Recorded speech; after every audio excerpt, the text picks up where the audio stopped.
Hello दोस्तों, आज इस साइंस सीरीज के अगला लेक्चर जो फिजिक्स का है उसमें आपका फिर से स्वागत करता हूं।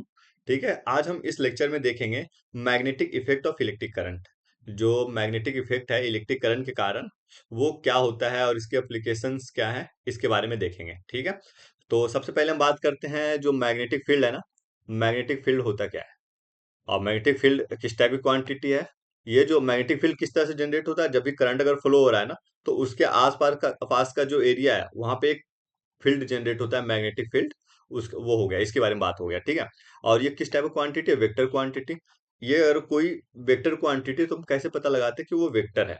ठीक है, उसके लिए हम क्वेश्चन अपने उससे पूछते हैं हाउ मच। अगर इसमें क्या होता चाहिए, पहले मैग्नीट्यूड होना चाहिए और डायरेक्शन होना चाहिए। कोई भी क्वांटिटी है ना, उसका कुछ मैग्नीट्यूड होना चाहिए और उसका कोई पर्टिकुलर डायरेक्शन होना चाहिए।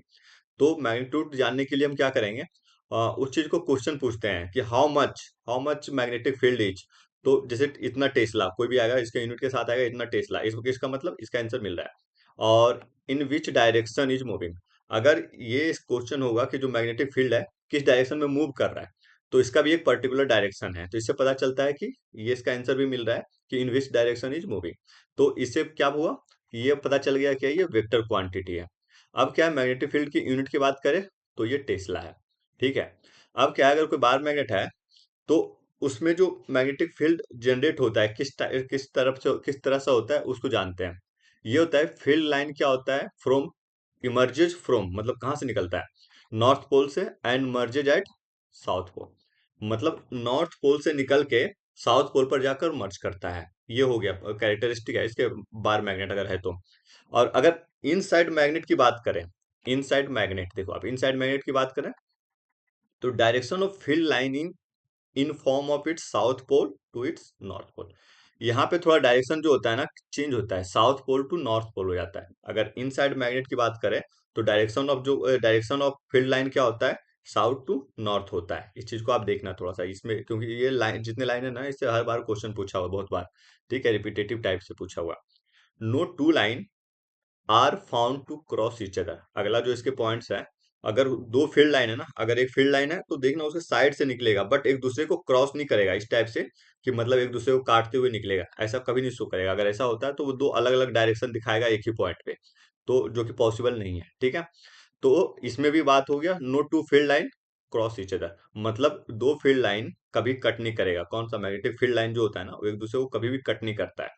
ठीक है, अब क्या है, हम जैसे होता है ना, अगर कोई करंट, अब इसमें देखते हैं राइट हैंड थंब रूल है एक। राइट हैंड थंब रूल के बारे में बात करते हैं। राइट हैंड थंब रूल में क्या है कि अगर कोई करंट कैरिंग कंडक्टर है, ठीक है, अगर करंट कैरिंग कंडक्टर है तो हम ये पता करेंगे कि उसका जो मैग्नेटिक फील्ड है किस डायरेक्शन में हो रहा है। ये कैसे पता करेंगे, तो इसीलिए ये जो राइट हैंड थंब रूल है ना, इसको दिया गया है। राइट हैंड थंब रूल में क्या है, अगर जो करंट जिस डायरेक्शन में फ्लो कर रहा है उस डायरेक्शन में थंब को रखेंगे, और जो ये फिंगर है ना, ये फिंगर उस डायरेक्शन, ये जो फिंगर है अगर ये ऊपर फ्लो कर रहा है तो उस डायरेक्शन में करंट को हम रखें, ये थंब को रखेंगे, और ये फिंगर क्या शो करेगा, फिंगर शो करेगा मैग्नेटिक फील्ड। ठीक है, डायरेक्शन ऑफ मैग्नेटिक फील्ड। ठीक है, अब जहाँ पे देख सकते हो ये मैंने करके दिखाया यहाँ पे। तो ये करंट कैरिंग स्ट्रेट वायर है, ठीक है, कंडक्टर है। और इसमें क्या हुआ, इसके डायरेक्शन में थंब को पुट किया, और ये जो डायरेक्शन देख रहे हो ना आप, ये जो डायरेक्शन है, ये वाला जो डायरेक्शन है, ये, ठीक है, ये डायरेक्शन क्या है, मैग्नेटिक फील्ड का। ठीक है, डायरेक्शन ऑफ मैग्नेटिक फील्ड। तो ये एक तरीका हो गया कि जो अगर करंट कैरिंग वायर है तो उससे मैग्नेटिक फील्ड कैसे फाइंड करते हैं। ठीक है, ये तो इसका हो गया एक स्ट्रेट वायर का। अगर इन सर्कुलर वायर की बात करें, अगर सर्कुलर वायर में अगर करंट फ्लो कर रहा है तो उसमें किस टाइप का नेचर होगा। ठीक है, आप यहाँ पे देखना, मैं इस चीज को यहाँ पे लिखा है मैंने। ये देखो आप, जैसे कहाँ गया, मैं एक चीज आपको दिखाता हूँ। हाँ देखो, ये क्या है आपको अगर दिख रहा होगा, तो ये एक सर्कुलर लूप है कोई, ठीक है, जिसमें एक कंडक्टर है जिसमें करंट फ्लो कर रहा है। यहाँ पे एक ज्वाइंट नहीं है, ये कटा हुआ है। ठीक है, क्योंकि इधर से करंट जाएगा और फिर वापस यहीं से सटा हुआ बाहर निकलेगा करंट। ठीक है, तो ये ज्वाइंट मत मानना यहाँ पे, बस हाँ ये सर्कुलर लूप में बोल सकते हो कि इस टाइप का है। तो जैसे से यहाँ से करंट फ्लो होगा ना, इधर से जाएगा, तो इसके आसपास क्या होगा, मैग्नेटिक फील्ड जनरेट होगा। अगर आप समझ पा रहे होगे तो मैग्नेटिक फील्ड जनरेट होगा। अब हमें पता लगाना है मैग्नेटिक फील्ड का डायरेक्शन क्या होगा। ठीक है, आप देखो ये करंट फ्लो हो रहा है इसमें, तो ये थंब का डायरेक्शन हो गया, देखो ये थंब का डायरेक्शन हो गया। ठीक है, ये थंब का डायरेक्शन हो गया, और जो फिंगर है ना, फिंगर क्या शो करेगा, magnetic field. Direction of magnetic field, ठीक है। तो अब यहाँ पे देखो कैसे होगा, मानो इस पॉइंट पे बात करें तो किस तरह से जनरेट हो रहा है, ये देखो ऐसे बन रहा है, ऐसे सर्कल बना रहा है, कॉन्सेंट्रिक सर्कल बनाता जा रहा है, ठीक है। जितना पास होगा उतना छोटा कॉन्सेंट्रिक सर्कल होगा, जितना दूर होगा वो थोड़ा उतना बड़ा होता जाएगा। तो इस पॉइंट में देखना इसी चीज को दिखाया गया है। जो करंट है ना, current carrying circular loop concentric circle representing the magnetic field around it would be larger and larger as move away from the wire। मतलब क्या बोला है, जो ये वाला कंडक्टर है ना, कोई वायर है कुछ भी है मान लो, जब यहाँ पे ये फ्लो कर रहा है करंट, तो इसका जो मैग्नेटिक फील्ड सर्कुलर होगा, पहले तो क्लोज होगा जितना, और जितना इतना दूर इससे जाएंगे ना, वो सर्कल उतना ही बड़ा होता जाएगा, ठीक है। ये बड़ा होता जाएगा, लेकिन एक टाइम ऐसा आएगा जहां पे सेंटर तक पहुंचेगा, वो क्या होगा ना, अपियर टू स्ट्रेट लाइन, वो इतना बड़ा हो जाएगा कि वो लगभग स्ट्रेट लाइन शो करेगा। उसी को अगला पॉइंट में लिखा है, by the time we reach at the centre of the circular loop, ठीक है। जब सेंटर ऑफ सर्कुलर लूप के पास पहुंचते हैं यहाँ पे, the arc of this big circle would appear to be straight line. अब यहाँ पे जो मैग्नेटिक फील्ड का जो है ना, ये आर्क जो बनाएगा इसका लगभग स्ट्रेट लाइन बनाएगा, ये देख लेना इंपॉर्टेंट क्वेश्चन है, इसीलिए मैंने इसको समझाने के लिए आपको इस चीज का हेल्प लिया है। तो लगभग स्ट्रेट लाइन बना देगा, या appear टू स्ट्रेट लाइन होगा, ठीक है। इस चीज की बात होगी। तो चलो फिर से हम देखते हैं यहाँ पे। यहाँ पे देखते क्या है, if there is a circular coil having the N turns. अब देखो क्या है, ये सर्कुलर क्वाइल है, अगर इसमें नंबर ऑफ टर्न कितना है, एन टर्न्स हो जाएंगे, ठीक है, लार्ज। तो अब क्या होगा, जो प्रोड्यूसर क्या देखो क्या एन टर्न्स हो जाएंगे, तो जो फील्ड प्रोड्यूस होगा वो भी कितना होगा, एन टाइम्स होगा। अगर मानो एक वायर है, एक वायर है, एक वायर से कुछ मैग्नेटिक फील्ड प्रोड्यूस हो रहा है, अब नंबर ऑफ वायर मल्टी अगर मानो 10 है, तो अब मैग्नेटिक फील्ड जो जनरेट होगा उसका 10 टाइम्स हो जाएगा, जो पहले सिंगल वायर था ना, सिंगल वायर के 10 टाइम्स होगा, ठीक है। ये सिंपल रूल, आज ज्यादा कुछ नहीं है, सिंपल, जितना टाइम्स होगा उतना मल्टीप्लाई हो जाएगा। ये होगा मैग्नेटिक फील्ड के बारे में। अब बात करते हैं सोलेनॉइड। सोलेनॉइड से भी बहुत बार क्वेश्चन पूछा है, और ये भी अच्छा कॉन्सेप्ट है। सोलेनॉइड सबसे पहले हम समझते हैं सोलेनॉइड होता क्या है। इसमें क्या है, insulated copper wire wrapped closely in the shape of the cylinder. अब देखो ये रहा, अब मैं एक एग्जांपल आपको दिखाता हूँ, ये देखो, ये आप मान सकते हो एक सोलेनॉइड है। कैसे सोलेनॉइड, देखो अब ये जो बोला है ना इंसुलेटेड कॉपर वायर, ये जो है ना आप इसको मान लो इंसुलेटेड कॉपर वायर है, ठीक है। ये जो है इंसुलेटेड कॉपर वायर है, ये रैप्ड किया है क्लोजली, मतलब हाँ इस टाइप से क्लोजली घुमा घुमा के ऐसे किया हुआ, सेम यही है, ठीक है। इस चीज को आप देख लो। अब क्या क्या सिलिंड्रिकल शेप में है, ठीक है। अब इसकी बात कर ली हम। अब क्या ये हो गया, देखो आप समझ गए होगे कि ये सिलिंड्रिकल, ये क्या हो गया, सोलेनॉइड सॉरी, ये सोलेनॉइड हो गया। अब देखो हम इसकी क्या बात करेंगे, field line inside the solenoid are in the form of parallel straight line. अब देखिएगा इसमें जो फील्ड लाइन इसमें जनरेट होगा, इसमें जो सोलेनॉइड, अब इसमें करंट फ्लो कर रहा है, अगर इसमें यहाँ से वायर में करंट करंट फ्लो करवाते हैं, तो इसके कारण मैग्नेटिक फील्ड जनरेट होगा। मैग्नेटिक फील्ड जनरेट होगा तो आपको पता ही है कैसे बन रहा है वो, सर्कल के पास, जैसे अभी सर्कुलर में पढ़े थे। अब क्या है, इसके अंदर का जो है ना, इसके अंदर का जो मैग्नेटिक फील्ड बनेगा वो क्या होगा, सीधा स्ट्रेट लाइन होगा, ठीक है। पैरेलल लाइन होगा, हम पैरेलल, सब पैरेलल होगा, ऐसा नहीं कि एक ऊपर नीचे जा रहा है, ऐसा कुछ नहीं, सारे पैरेलल स्ट्रेट लाइन होगा, ठीक है। और क्या होगा, ये क्या करेगा ना, हर पॉइंट पे मैग्नेटिक फील्ड क्या होगा, सेम होगा। ये भी क्वेश्चन इंपॉर्टेंट होता है, जब भी हम सोलेनॉइड की बात करते हैं ना, तो ये क्वेश्चन ज्यादा इंपॉर्टेंट हो जाता है, ठीक है। तो इस टाइप में इसका आप सोलेनॉइड देख लो, सोलेनॉइड के अंदर जो भी मैग्नेटिक फील्ड बन रहा है और वो उसका कैसा नेचर है, तो इसी चीज को यहाँ पे बताया गया है। Indicate magnetic field is same at all point. Magnetic field same होता है ऑल पॉइंट पे, इन साइड द सोलेनॉइड, कहाँ पे, ये इन साइड सोलेनॉइड, अंदर नहीं, अंदर बाहर नहीं, जैसी जो कि यूनिफॉर्म फील्ड मानते हैं, ठीक है। ये भी पूछता है, कभी यूनिफॉर्म भी पूछ बोल देता है, या क्या रहता है कि सेम रहता है, कुछ इस टाइप से क्वेश्चन पूछेगा, और या पैरेलल स्ट्रेट लाइन रहता है, कुछ इस टाइप से पूछेगा, ठीक है। तो ये सोलेनॉइड का क्वेश्चन बनता है, देखना। अगर इनकेस अगर आपको थोड़ा सा भी कंफ्यूजन होता है ना, तो जो मैंने एनसीईआरटी का जो पीडीएफ है ना, वो जो टेलीग्राम चैनल है, टेलीग्राम चैनल पे कहाँ पे, मैंने ये रहा टेलीग्राम चैनल है ना, यहाँ पे मैंने क्या करा, ये पीडीएफ डाल दूंगा, वहां पे ये भी डालूंगा, और साथ में एनसीईआरटी का पीडीएफ है वो भी डाल दूंगा, ठीक है। आप अगर इनकेस थोड़ा होगा तो एक बार रीडिंग लगा लेना, जिससे आपको अगर थोड़ी सी कॉन्सेप्ट कहीं प्रॉब्लम होगा ना, तो आपको समझ में आ जाएगा, ठीक है। तो ये आप कर लेना। अब क्या करते हैं, फ्लेमिंग लेफ्ट हैंड रूल। ये फ्लेमिंग लेफ्ट हैंड रूल अपने आप में एक इम्पॉर्टेंट है, ठीक है।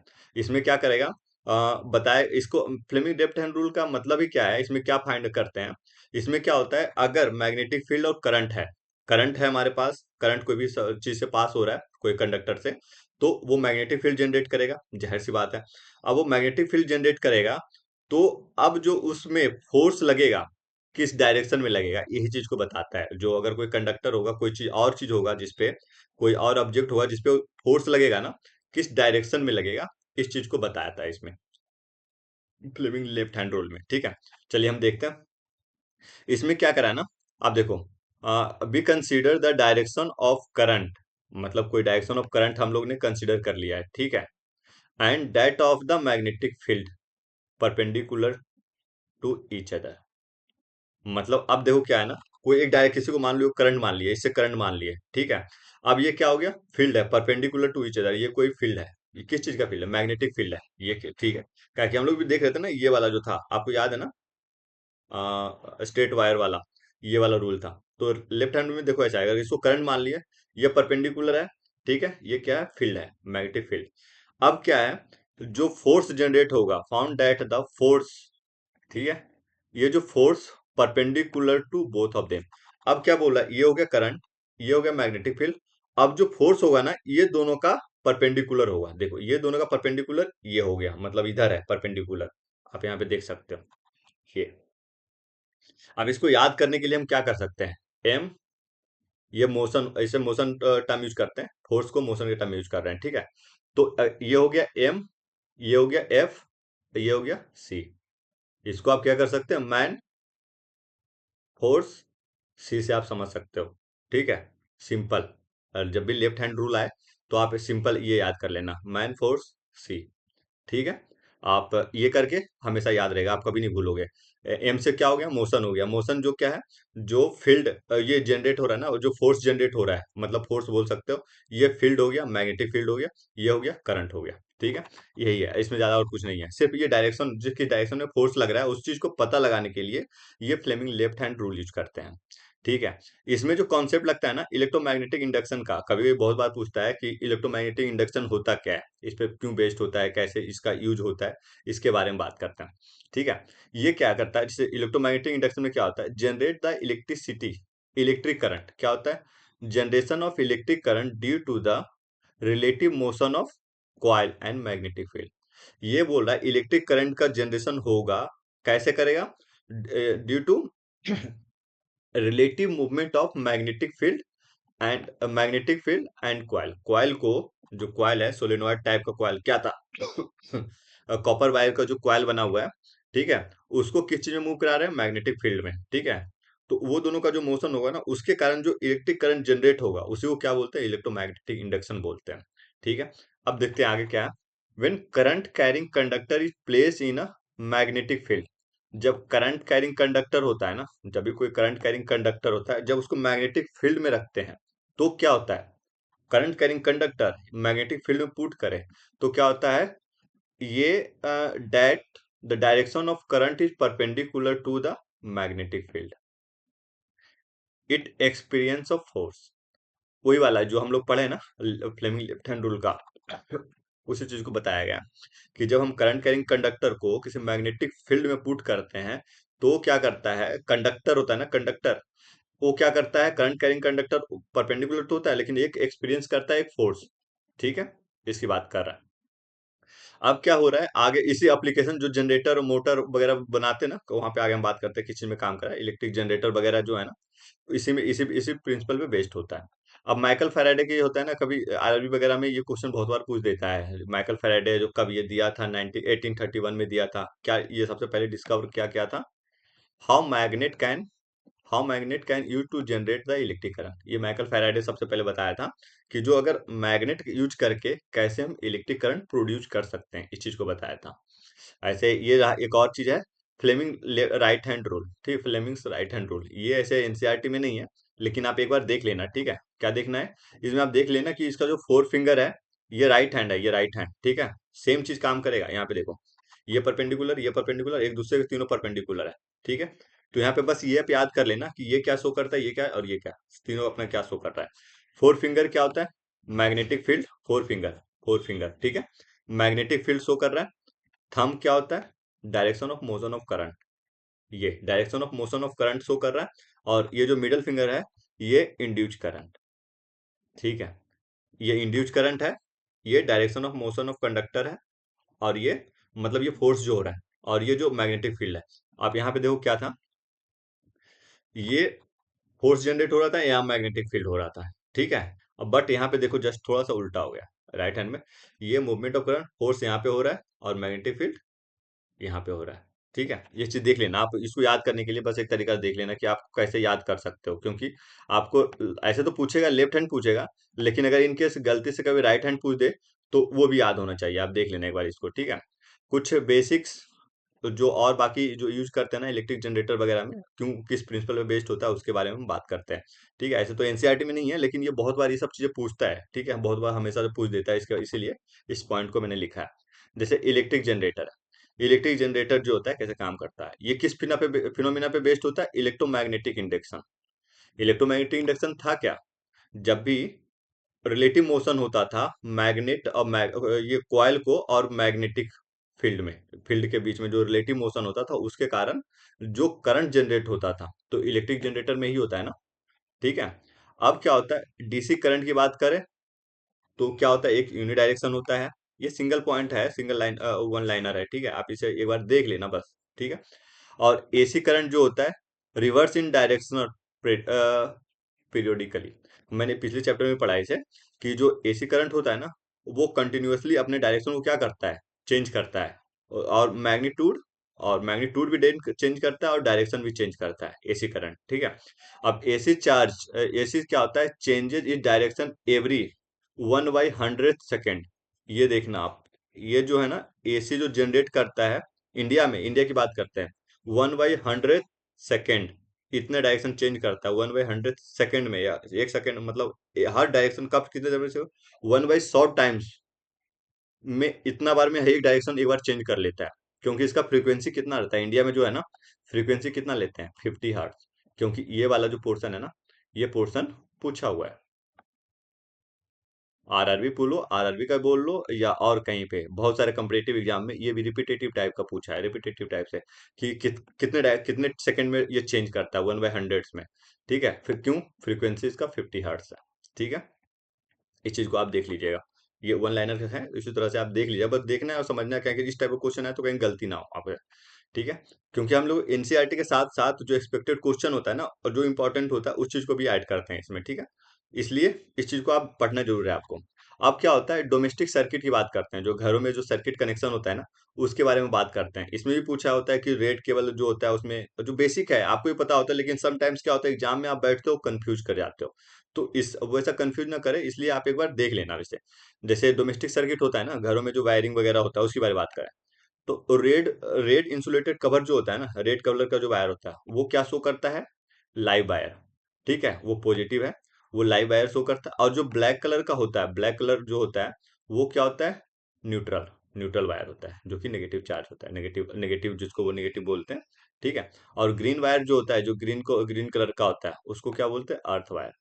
और अर्थ वायर क्या होता है, वही मेटेलिक बॉडी को नीचे से कनेक्ट करता है, मतलब अर्थ से उसको एक मेटल बॉडी को नीचे से कनेक्ट करके उसमें क्या करता है, पाथ प्रोवाइड क्या करता है, लो रेजिस्टिंग पाथ प्रोवाइड करता है। हाँ, ये चीज याद कर देख लीजिएगा, ये क्यों करवाते हैं, जो ये अर्थ वायर होता है जो मेटेलिक बॉडी से कनेक्टेड होता है, क्यों, ठीक है, क्योंकि ये प्रोवाइड करता है लो रेजिस्टेंट कंडक्टिविटी पाथ, ठीक है। ये आप देख लीजिएगा, ये इंपॉर्टेंट है क्योंकि ये भी पूछा है, ठीक है। अगर इनकेस कभी कभी ये भी पूछ देता है, अगर आप रेड के साथ येलो भी देगा कि ये दोनों आ गया तो इसको फेज वायर बोलते हैं, ठीक है। अगर ब्लू ब्लैक होता है तो न्यूट्रल वायर हो गया, और वही ग्रीन कलर का हो गया तो ग्राउंड वायर हो गया, ठीक है। इस चीज को आप देख लीजिएगा, ठीक है। कुछ और पॉइंट्स है, जो ये कुछ इंस्ट्रूमेंट है किस प्रिंसिपल पे बेस्ड है, वो चीज को पूछा होता है बहुत सारे एग्जाम में, तो इस चीज को भी देखते हैं, ठीक है। क्योंकि ये कॉम्पिटेटिव एग्जाम में अब चैप्टर तो वही रहेगा, लेकिन उसके जो प्रिंसिपल होते हैं ना, जैसे प्रिंसिपल्स, उस प्रिंसिपल बेस्ड बहुत सारे एप्लीकेशंस हैं जो उसके क्वेश्चन पूछते हैं, तो ये भी इंपॉर्टेंट होता है, इस चीज के लिए देखते हैं। जैसे मूविंग आयरन होता है ना, वो बेस्ड होता है इलेक्ट्रोमैग्नेटिक इफेक्ट, ठीक है। और पीएमएमसी, इसका आप फुल फॉर्म भी याद रखें और उसके प्रिंसिपल भी याद रखें। फुल फॉर्म में परमानेंट मैग्नेट मूविंग कॉइल, ठीक है। और ये किस प्रिंसिपल पे बेस्ड होता है, इलेक्ट्रोडायनेमिक इफेक्ट, ठीक है। आपको ये नहीं पूछेगा इलेक्ट्रोडायनेमिक क्या है, इतना चीज नहीं है, लेकिन बस आपको इतना पता होना चाहिए पीएमएमसी जो होता है किसका प्रिंसिपल, किस प्रिंसिपल पे बेस्ड है, इलेक्ट्रोडायनेमिक इफेक्ट।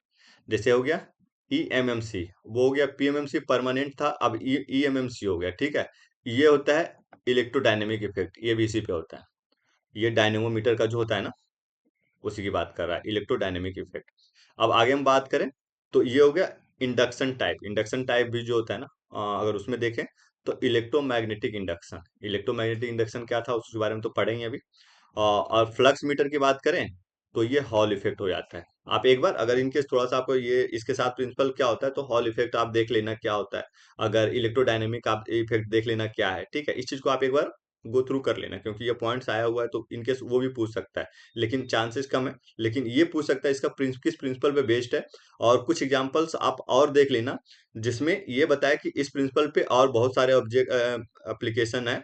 खास करके आसपास के जो चीजें हैं ना, उस चीज को देखना क्या क्या क्या दिखा रहा है।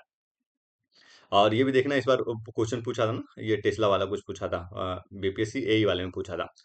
मैग्नेटिक फ्लक्स होता है, उसके यूनिट क्या होता है, मैग्नेटिक फ्लक्स, और ये वेबर होता है। ये हमेशा कंफ्यूज होते हैं लोग मैग्नेटिक फ्लक्स और मैग्नेटिक फ्लक्स डेंसिटी में, जो कि इस बार भी कंफ्यूज हुए लोग, गलती किए हैं।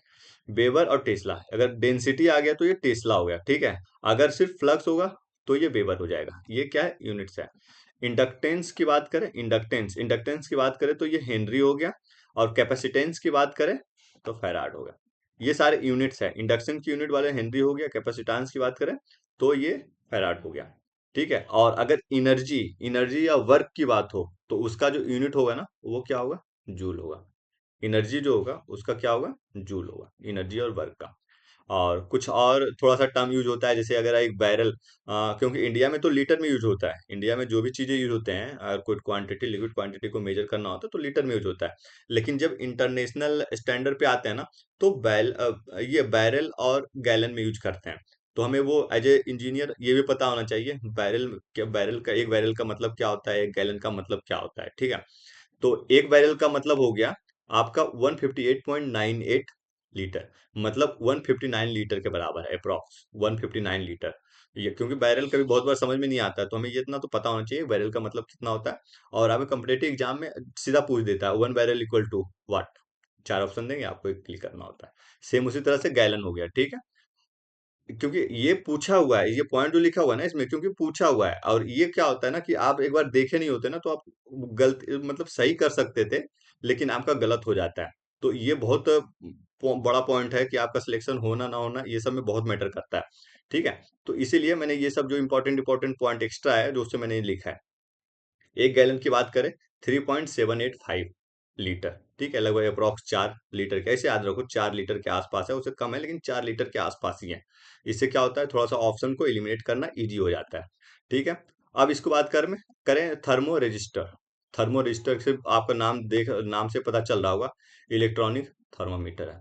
थर्मो रजिस्टर से तो इलेक्ट्रॉनिक थर्मामीटर है। ये क्या करते हैं, इस चीज को मेजर करने का काम करते हैं, ठीक है। ये चीज है मेजरमेंट, ये जो है ना इंस्ट्रूमेंट है, क्या काम करता है, वो मेजर कर, ये थर्मो इलेक्ट्रॉनिक थर्मामीटर होता है, ठीक है। जो कोई भी हीट वगैरह गर्मी वगैरह जो होता है ना उसको मेजर करता है। अब क्या है, इलेक्ट्रो इंसेफेलोग्राम, ठीक है, इलेक्ट्रो इंसेफेलोग्राम, ठीक है, ईईजी बोलते हैं, ठीक है। अब ये कहाँ पे यूज होता है, अगर जो होता है यहाँ पे तो चलो टेम्परेचर मेजर करने के लिए होता है, लेकिन ये ईईजी बोलेगा ना तो कहाँ पे होगा, ये जो होता है मॉनिटरिंग ऑफ ब्रेन। यूज क्या करते हैं, बहुत सीधा ऑप्शन में आएगा। अब मॉनिटरिंग ऑफ ब्रेन में कौन कौन सा इंस्ट्रूमेंट यूज होता है, इलेक्ट्रो इंसेफेलोग्राम, ठीक है, ईईजी करके होता है। इस चीज के लिए यूज होते हैं। कभी कभी आपने देखा होगा कि इनकेस कभी अगर किसी का स्कैन वगैरह अगर माइंड का कुछ करे तो ईईजी लिखते हैं डॉक्टर्स, और जो इसका मतलब यही होता है, ठीक है। और अगर ब्लड प्रेशर होता है ना, जो भी मेजरमेंट करने के लिए, ब्लड प्रेशर मेजरमेंट के लिए कौन सा इंस्ट्रूमेंट यूज करते हैं, ये हो गया ग्राम मैनोमीटर, साइफो साइ सिग्मो मैनोमीटर, ठीक है। इसका हो गया। आप प्रोनाउंसिएशन एक बार आप देख लेना, इसको मैं प्रोनाउंसिएशन सही से नहीं कर पा रहा हूँ, ठीक। इसको एस्फिग्मो बोलते हैं, एस्फिग्मो मैनोमीटर, ठीक है। आप इसको एक बार देख लेना, ऐसे तो इसका एस्फिग्मो मैनोमीटर बोलते हैं, जो क्या काम करता है, ब्लड प्रेशर को मेजर करने का काम करता है। तो आप एक बार इसको रीडिंग लगा लेना, ज़्यादा कुछ नहीं करना, एक बार इसको रीडिंग लगा लेना। और ये नोट्स ले लेना आप इस टेलीग्राम चैनल से, और इसको रीडिंग लगा लेना, आप एक बार एनसीईआरटी को कर लेना। इससे क्या होगा ना, आपको जो बेसिक है, बेसिक बेसिक चीजें जो है ना एनसीईआरटी का, वो कवर हो जाएगा। ठीक है, अब मिलते हैं आपका नेक्स्ट वीडियो में, जो आपका फिजिक्स का नेक्स्ट वीडियो होगा उसमें मिलेंगे। इसके बाद अगर आप, हाँ, अगर आप चैनल पे नए हो तो चैनल को सब्सक्राइब कर लें। और आपको कैसा लगा ये वीडियो आप जरूर बताएं कमेंट सेक्शन में, ताकि मैं, और अगर जैसा अगर आपको और कोई प्रॉब्लम हो, कोई ऐसे रिलेटेड कोई भी प्रॉब्लम हो, तो कमेंट सेक्शन में वो भी बता सकते हैं। फिर आपको मिलते हैं नेक्स्ट वीडियो में। Thank you.